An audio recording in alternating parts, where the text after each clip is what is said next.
Hey everyone, hope you're doing well. Andy here from Drive Steady, and in this video I'm reviewing an Audi TTRS, the fastest TT ever.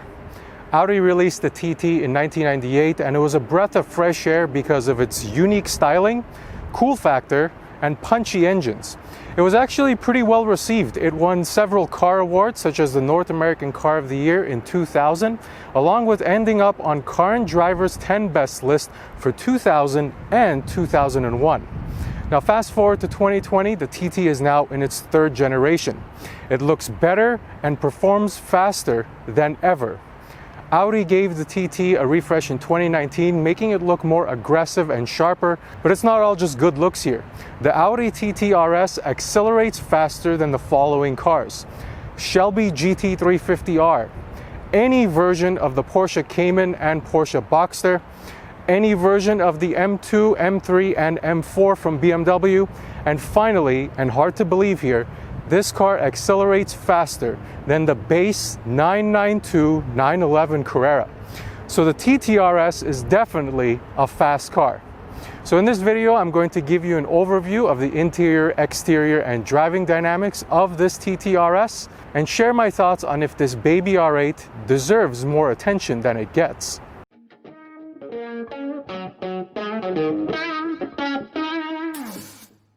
Starting off the review with the exterior, how can you not just stop and stare at this color?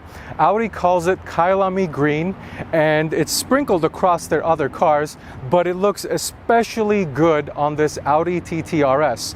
It reminds me so much of Porsche's paint-to-sample color called Viper Green, and it just looks absolutely stunning.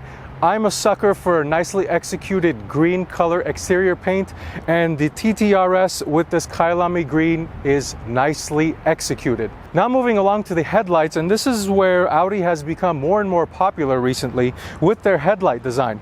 The TT has a full LED headlight along with LED running lamps, which are of a different design when you compare it to some of the other Audis. The line going across the headlight is actually at the bottom versus other cars like I believe the A5 series runs across the top. Another design element about the headlight that I really like is how the hood and the front bumper meet here. It's almost like this front bumper is tucked into the light and underneath the hood, so it's actually a really nice and intricate design piece. Next, moving along, you have the four rings of the Audi logo, and coming down here, Audi calls this the single frame grille. It actually looks really nice. I'm not really a big fan of humongous grills, but I think Audi executes their grill really nicely. And the one piece coming down here that I noticed immediately, let me get out of the way, is this little piece right here. This is replicated obviously on the other side as well. And the reason why I'm bringing this up is when I saw this, I thought to myself, this looks something very close to what Porsche has on their cars. And then I was looking around and I noticed that it looks identical to the 997.1 and 991.1 GT3 front bumper, specifically in this area. I mean, look at it. It's almost the same. Anyway, that's just something I noticed. Coming along to the side here, you have flanking air inlets to this big humongous grille, which have big intercoolers behind them to help keep this Audi cool. And then you've got this aerodynamic piece for downforce and routing air and cooling. And the piece I'm going to bleed into with this is called the Black Optics package. Now the Black Optics package is very common in most Audis, and it's no different here in the TTRS. The highlight for the Black Optics package are the 20-inch wheels, which I will go into a little bit more detail here in a minute, but know that they're 20-inch wheels and they have a black wheel barrel inside as a part of the Black Optics package. In addition to that, you get the Audi rings in black, you get this bottom portion here that I was just talking about for the spoiler in black. In addition to that, you get more black trimming on the back, and you get black mirror housing.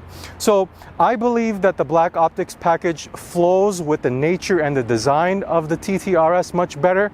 So that's the front of the car. Now let's move to the side profile.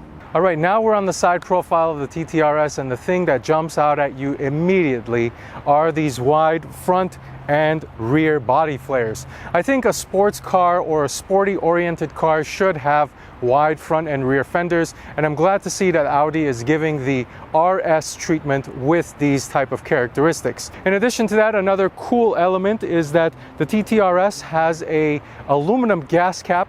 The one thing I'm going to ding it for is that it's an aluminum, and I wish it was painted black as a part of the black optics package, because that not being in black doesn't flow in nicely with the rest of the car, where you've got black wheels, black trim pieces, black mirror housings, black front grille, and then having that in aluminum, I don't know, it kind of doesn't really work for me. Now let's talk about the wheels on the TTRS. In stock form, you get 19-inch wheels, but because this car has the black optics package, you get these 20-inch wheels. Now you can get these wheels in two different flavors. As you can see here, there is this option here that has the black wheel barrel. In addition to that, there's another package called the dynamic package, which has a different interior barrel color called titanium, I believe it is.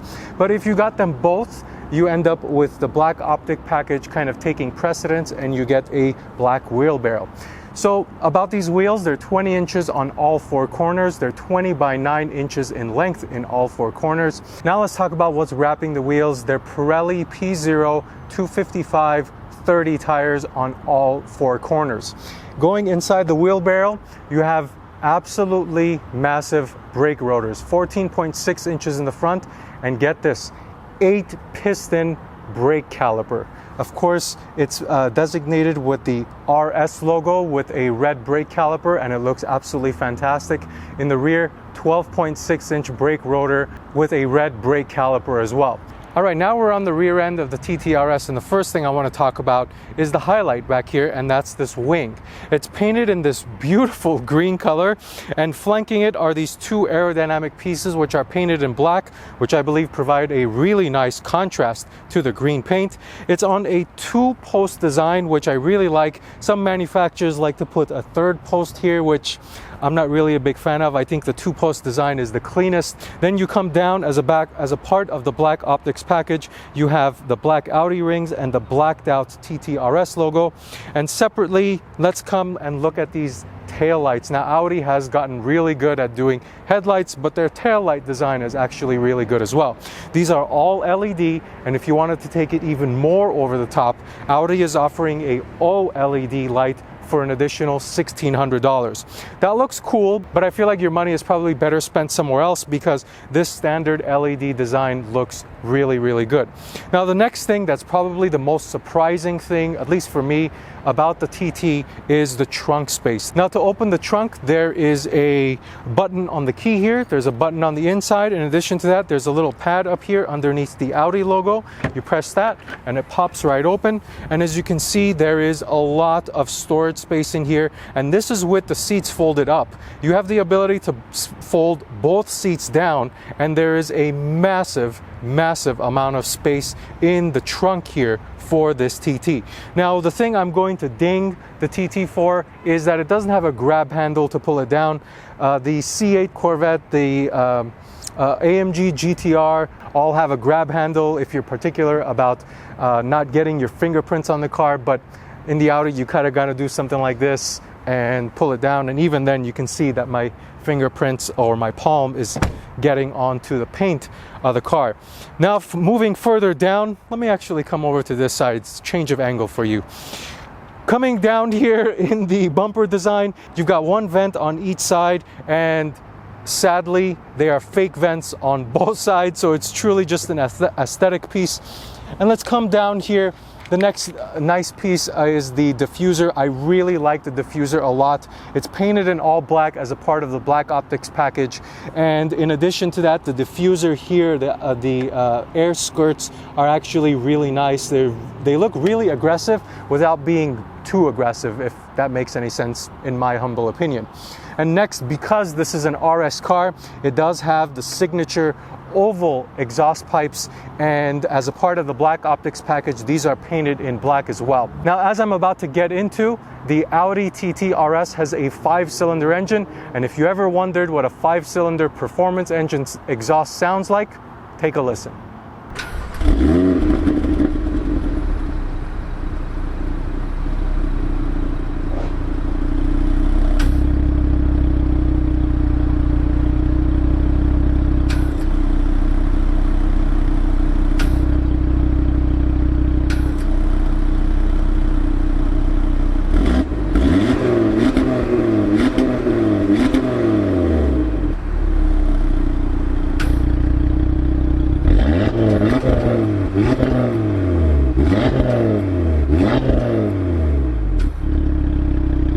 Not bad for a 5-cylinder, huh? So this Audi TTRS has a turbocharged 5-cylinder engine making 394 horsepower and 564 pounds-feet of torque. It's actually the same engine as the RS3, but one thing to note here is that the RS3 weighs about 3,500 pounds and the TT weighs 3,200 pounds. So this engine produces 19 pounds of boost, and with the weight and the boost, this thing accelerates from 0 to 60 in 3.6 seconds. Interestingly, it has a firing order of 1, 2, 4, 5, 3 as far as cylinder numbers go. So what is this engine mated to? It's a 7-speed double clutch, and I'll get to the feel of it in the driving portion of the review, but the power goes to the famous Quattro system, which has the ability to send 100% of the torque to the rear wheels and then distribute it evenly as it sees fit. But the other thing that's really surprising, and that's a positive about this engine and the TTRS, is that it gets really good gas mileage. Not that that's important in a car of this price range and of this much power, but 19 in the city, 29 in the highway for a combined average of 23 miles per gallon. So not only is the TTRS a fast car, but it actually gets really good fuel economy as well. All right, so now I'm on the interior of the TTRS, and let's go about reviewing this portion of the car. Now, the first thing you notice is how simple it is in here. It's not overdone, it's not underdone, but it's typical Audi in that it's simple and classic. Now, the first thing I want to talk about are the door designs. There is some hard plastic here, but overall it's a cool design. There is some Alcantara mix in there. The grab handle is carbon fiber, which is optional. If you don't do that, it's like some other type of material. The carbon fiber does look really good. Now let's talk about the seats. These seats are extremely comfortable. They are bolstered well. The thigh support is actually really good. The overall adjustability of the seat is very good. There are several adjustments. You can adjust the bolsters, the lumbar, the front, the floor, the aft. Everything is adjustable. Now, the design of the seats, there's a honeycomb stitch pattern and there's a black stitching on the interior of this car. You do have the option of getting blue or red stitching, which I wish this car had. I highly recommend for those who are considering the 3 different color options to go with the red stitch or the blue stitch, depending on the exterior color of your car, of course. But it really livens up the interior because I feel like the black stitching makes it a little dull. Same thing goes for the carbon fiber. I recommend the carbon fiber as well. But the seat design is good. The seat is very comfortable. Now let's move. Oh, and one other thing, the seats are heated, but they are not cooled. So now let's move to the steering wheel. The thing I like about the steering wheel is that there's Alcantara and it's leather. So it's not all Alcantara, which I've been very vocal about. I don't like Alcantara. It fades very quickly and it looks ugly after a certain period of time. So I'm glad Audi did like this hybrid approach of the material.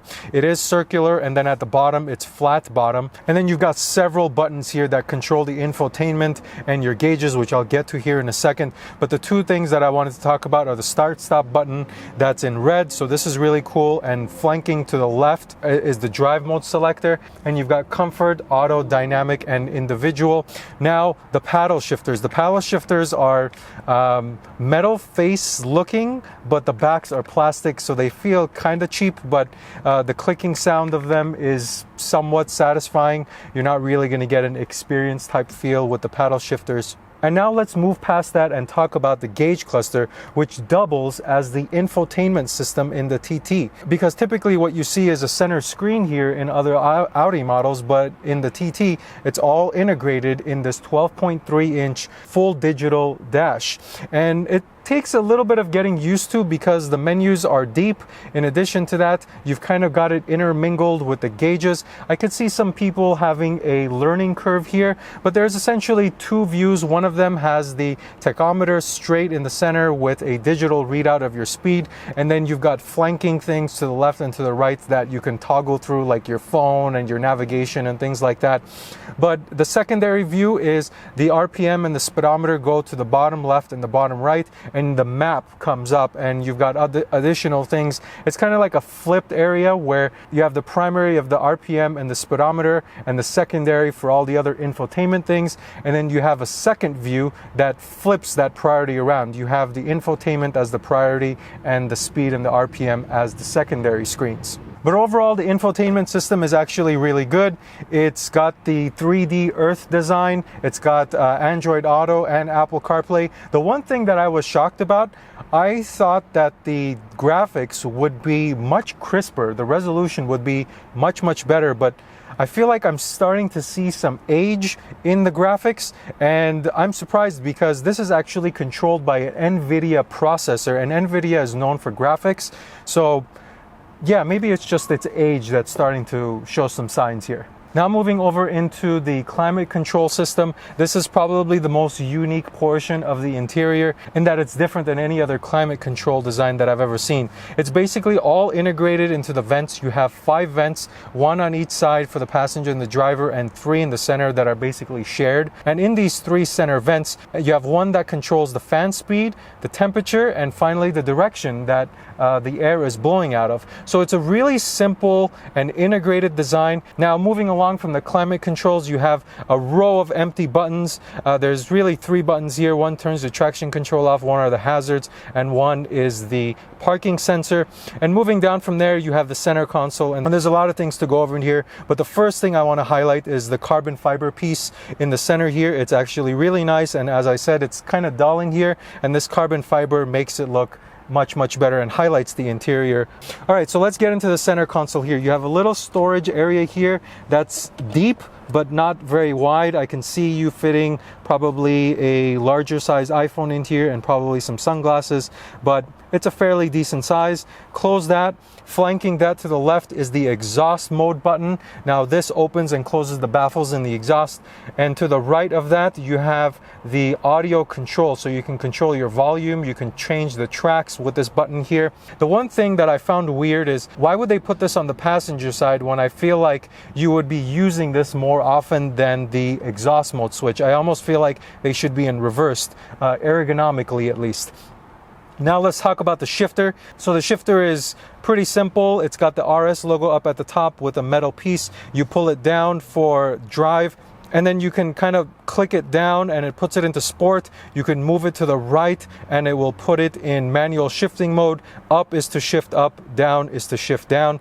And then moving down from the shifter, you have a separate controller here that controls the infotainment. So if you didn't want to use the buttons on your steering wheel, you can use this controller. I found it more intuitive and easier to navigate using the controller here. You've got buttons to access the navigation, the telephone, radio, and media, and of course the dial turns left and right, and you can click it. There's menu and back buttons, followed by a electronic handbrake. And then moving down from there, you have a cup holder that's big enough for a 16-ounce bottle of water. And inside the center compartment, you have something that doubles here as another cup holder, which holds the same 16-ounce bottle of water. And wrapping up the interior, the TT is a 2+2 design. So if you've got the rear seats folded up, you can sit somebody back there, but not for a long period of time.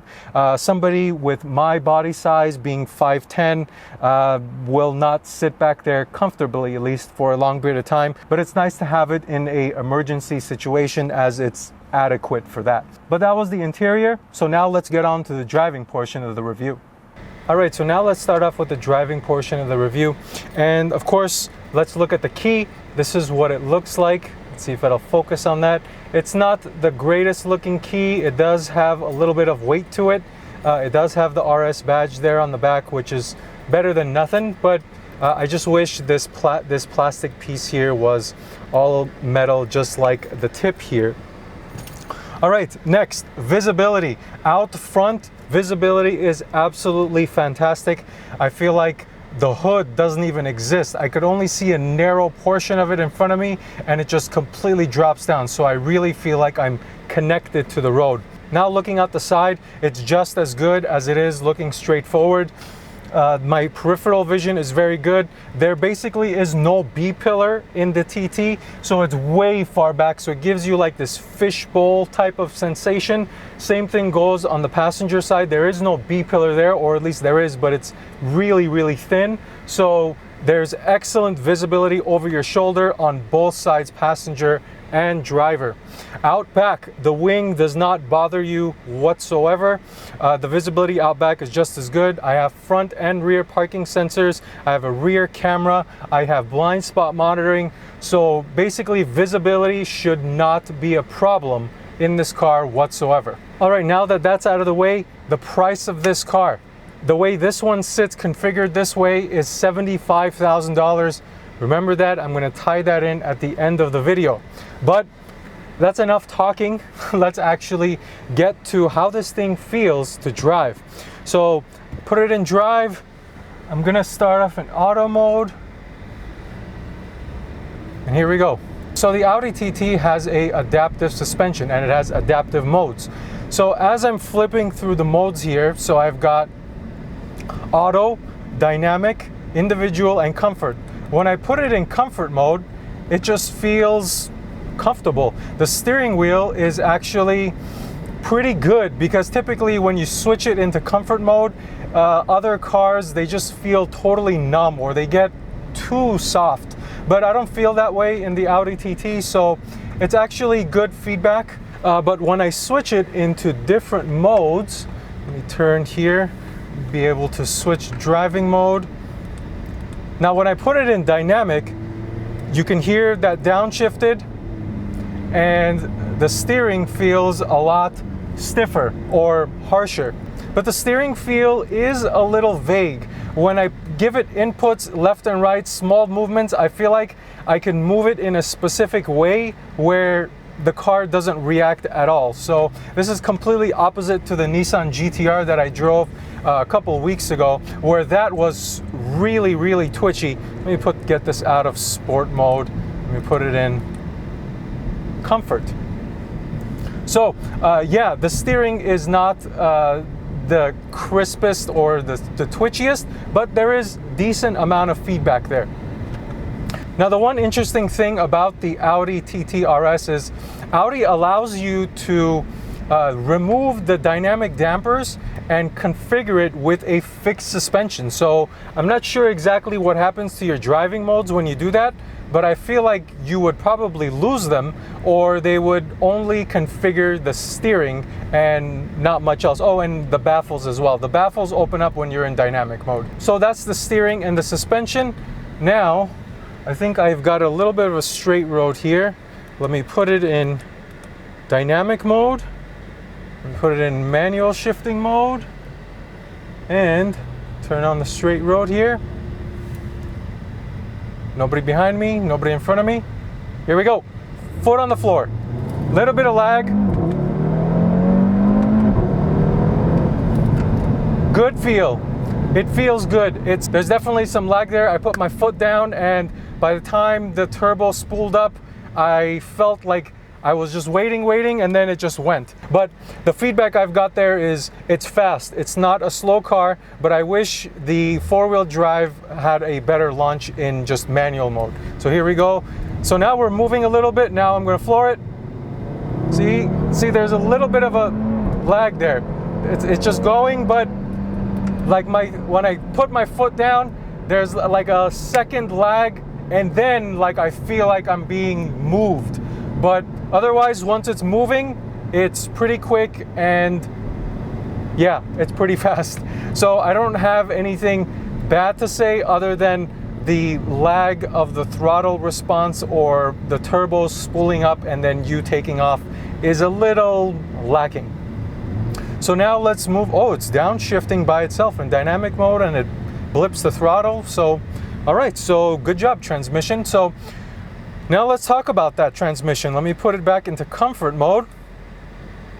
And let's talk about that transmission. So 7 speeds, the paddle shifters are very, very responsive. Upshift, downshift, it's very quick. It immediately responds to my inputs, whether I do it with the paddles or whether I do it with the shifter column. not a column, but with the shifter down here. So the transmission is very good. There is some crackles and mechanical feel when it shifts, and you get some pops from the exhaust. So it is satisfying, but I don't know, it feels kind of ordinary. I wish there was a little bit more excitement. The Alfa Romeo 4C, now that one is a older version of a double clutch, but that feels much more mechanical. Same goes for the Nissan GTR. You actually feel like there's something happening when you're shifting. You either hear a pop or you hear some mechanical pieces underneath you moving. But this is really refined and smooth. So the thing I would classify this transmission as is it's a good dual purpose transmission. It's fantastic when you're just putting around like this in comfort mode, and it shifts quickly, it shifts smoothly, it's working to get you as much gas efficiency as possible. But whenever you put it into dynamic mode and you're really on it, it's good, it's crisp, it's fast, but it's lacking some emotion, and I can't really describe it other than that. So to wrap it up, overall thoughts. I think the Audi TT at $75,000, well, the Audi TTRS, I believe the base price is 60 some odd thousand, between 60 and 65, and this one is configured 75,000. So at that price point, you're getting a car that is very uniquely styled, has a very unique engine, 5-cylinder, turbocharged, has a unique exhaust note, feels very, very refined. The interior is nice, it's comfortable. This is a great dual purpose car in the sense that you can drive it daily, the seats are comfortable, and in addition to that, it's lightweight, it's sporty enough for it to satisfy that craving of going fast. Does it feel good? Does it give you an emotional experience? Like, for example, I think my Shelby GT350 gives me an emotional experience, but I feel like this seems kind of numb. I don't know, it's not really delivering on this, on the experience category. It is good, it does feel good, but I feel like it's lacking there. It's lacking a character, probably is the best way to describe it. But like I said, overall, for $75,000, you're getting a whole lot of car here that you can use as a dual purpose car. Beyond that, it's lacking a little bit. I don't know if I would pick this over a Shelby GT350 or even a C8 Corvette. It's just a tough decision. I mean, that C8 Corvette is really something that is pushing everybody to the cusp of performance and competition. But again, overall, great car, great for dual purpose, but lacking in a little bit of character. So those are my thoughts. I'm sure I didn't answer all the questions you might have had if you're watching this video. So if you have any questions, send them to me in the comments below, and I will try and get back to you as quickly as possible. But thank you for watching this video. Until next time, drive steady.